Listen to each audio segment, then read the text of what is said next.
尊敬的各位领导、家委会成员们，晚上好。此次会议应到2人，实到2人。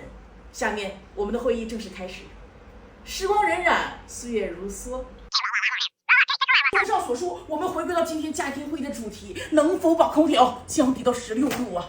关键我不热啊，为什么开空调？多费电呢！知道一个问题是什么呢，领导？空调是干嘛的？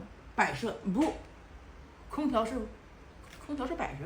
空调存在的意义就是降低温度，让小胖孩不哇哇冒汗。我最大的底线你就开到28度，我年纪轻轻跟你玩命呢。我告诉你慢着走，外边35度。